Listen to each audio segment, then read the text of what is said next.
नमस्कार, beauty studio मराठीमध्ये तुमचं स्वागत आहे। तर आजच्या व्हिडिओमध्ये आपण बोलणार आहोत रेटिनॉल बद्दल। रेटिनॉल काय असतं, कुणी वापरलं पाहिजे, रेटिनॉलचे फायदे काय आहेत, रेटिनॉल कसे वापरले पाहिजे, कोणतं रेटिनॉल, किती पर्सेंटेजचं रेटिनॉल तुम्ही वापरलं पाहिजे, सगळं काही रेटिनॉल बद्दल। चला तर मग हा रेटिनॉलचा व्हिडिओ लगेच चालू करूया। पहिले आपण जाणून घेऊया रेटिनॉल काय असतं। तर रेटिनॉल हा रेटिनॉइडचा एक टाइप आहे जो व्हिटॅमिन ए पासून बनला जातो।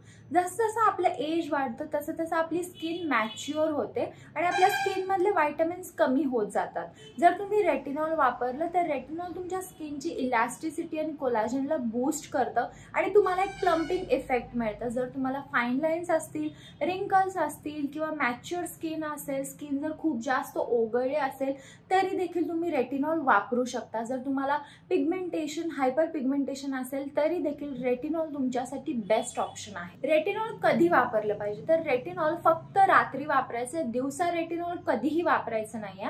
रात्री तुम्ही फेस वॉश करून रेटिनॉलची क्रीम लावू शकता आणि त्याच्यावर एक मॉइश्चरायझर लावू शकता। बाकी तुम्हाला त्यावर काही लावायचं नाहीये, ना तुम्हाला विटॅमिन सी, ना नाईट क्रीम, काही म्हणजे काही नाही। जर तुमच्याकडे ॲलोवेरा जेल असेल तरी देखील तुम्ही रेटिनॉलच्या वर वापरू शकता। जर तुम्हाला ॲक्ने प्रोन असेल, खूप जास्त पिंपल्स असेल स्किनवर, तरी देखील तुम्ही रेटिनॉल वापरू शकता। रेटिनॉल हा एक असा इंग्रेडियंट आहे जो सगळ्या स्किन टाईपला सुटेबल आहे। पण जर तुम्ही नवीन असाल, रेटिनॉल कधी वापरलं नसेल, तर तुम्ही पहिले इथे पॅच टेस्ट करा आणि मग रेटिनॉल वापरा। जर तुम्ही बिगनर असाल, रेटिनॉल कधीच वापरलं नाहीये, तर एक गोष्ट लक्षात ठेवा, जर तुमची ऑइली, ड्राय कॉम्बिनेशन स्किन असेल तर तुम्ही एक दिवस आड रेटिनॉल वापरा। जर तुमची सेन्सिटिव्ह स्किन असेल तर तुम्ही आठवड्यातून 2 वेळा किंवा एकदाच रेटिनॉल वापरा। तुम्ही ट्राय करून बघा की रेटिनॉल तुमच्या स्किनवर कसं काम करते। जर तुम्हाला छान रिझल्ट्स त्याचे वाटले तर तुम्ही हळूहळू रेटिनॉल रोज किंवा एक दिवस आड ड्राय सेन्सिटिव्ह साठी वापरू शकता। रेटिनॉलमुळे थोडीशी स्किन आपली ड्राय होऊ शकते। जर तुमची ड्राय असेल तर थोडा प्रॉब्लेम येऊ शकतो, त्यामुळे खूप जास्त मॉइश्चरायझर लावा। पण एक पॉझिटिव्ह थिंग म्हणजे जर तुमची ऑइली स्किन असेल किंवा पिंपल्स असतील तर ते कम्प्लिटली ड्राय होणार आहेत। म्हणजे ऑइली स्किनसाठी रेटिनॉल बेस्ट आहे, सगळ्या स्किन टाईपसाठी रेटिनॉल बेस्ट आहे, कारण रेटिनॉल ऑइलीनेस कमी नाही करत, पण रेटिनॉल फाईन लाईन्स, रिंकलसाठी खूप बेस्ट आहे। जर तुम्ही प्रेग्नंट असाल किंवा ब्रेस्ट फीडिंग करत असाल तर रेटिनॉल कधीही वापरू नका। अजून एक गोष्ट, रेटिनॉल कधीच व्हिटॅमिन सी सोबत किंवा कोणत्या तुमच्या नाईट क्रीम सोबत वापरू नका। रेटिनॉल हा एक वेगळा इंग्रेडियंट आहे आणि तो तुम्ही सिंगलच वापरायचा, त्याच्यासोबत तुम्हाला काहीही मिक्स करायचं नाहीये। तुम्ही नॉर्मल मॉइश्चरायझर वापरू शकता। अजून एक महत्त्वाची गोष्ट म्हणजे जेव्हा पण तुम्ही रात्री रेटिनॉल वापरता त्याच्या नेक्स्ट डे, दुसऱ्या दिवशी तुम्हाला तुमच्या चेहऱ्यावर सनस्क्रीन वापरायचंच आहे। सनस्क्रीन खूप कंपल्सरी आहे। दुसऱ्या दिवशी जेव्हा तुम्ही आदल्या दिवशी रेटिनॉल लावता, दुसऱ्या दिवशी सनस्क्रीन नक्की लावा, म्हणजे तुमची स्किनला जास्त प्रोटेक्शन मिळेल आणि रेटिनॉल त्याचं काम करत राहील। आता आपण बघूया रेटिनॉलचं पर्सेंटेज। तर रेटिनॉलचं पर्सेंटेज खूप महत्त्वाचं असतं।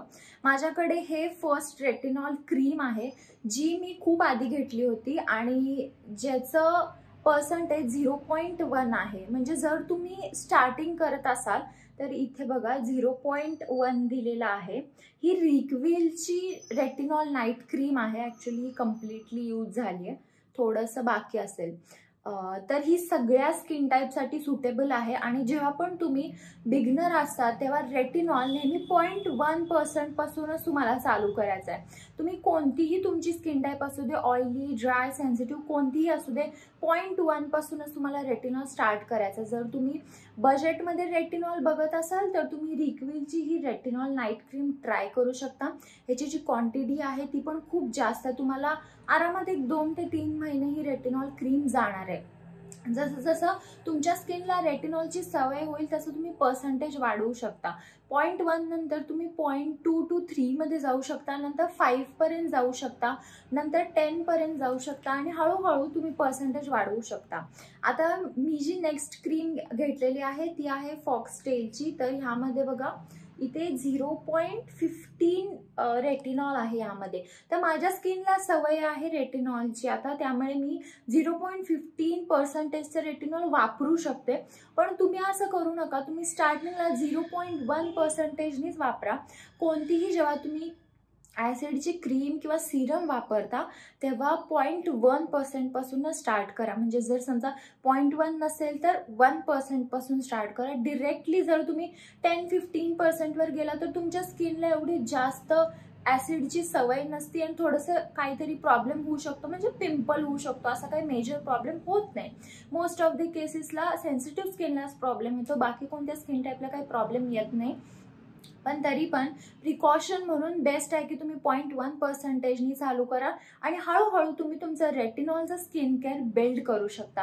ही आहे फॉक्सटेलची रेटिनॉल नाईट क्रीम. अजून कोणत्या नाईट क्रीम आहेत ज्या 0.1% रेटिनॉल क्रीम बेस्ट आहेत सगळ्या स्किन टाईपसाठी, ते देखील मी तुम्हाला सांगते. पहिला आहे रिकव्हिलचं रेटिनॉल जे 0.1% आहे. नंतर डॉक्टर शेफचं रेटिनॉल सिरम ट्राय करू शकता. मिनिमलिस्टचं ग्रॅनॅक्टिव्ह रेटिनॉल ट्राय करू शकता. विश केअरचं रेटिनॉल ट्राय करू शकता. हे जे रेटिनॉल आहे ते खूप चांगले आहेत बिगिनरसाठी. जर तुम्ही रेटिनॉल सर्च करता असाल तर ह्या ब्रँडचं रेटिनॉल नक्की ट्राय करा. तर हा होता आजचा माझा व्हिडिओ रेटिनॉल बद्दल. जर तुम्हाला काही शंका असेल रेटिनॉल बद्दल तर तुम्ही मला कमेंट बॉक्समध्ये विचारू शकता. जर हा व्हिडिओ आवडला असेल तर व्हिडिओला लाईक करा, शेअर करा आणि सबस्क्राईब करा. बाय.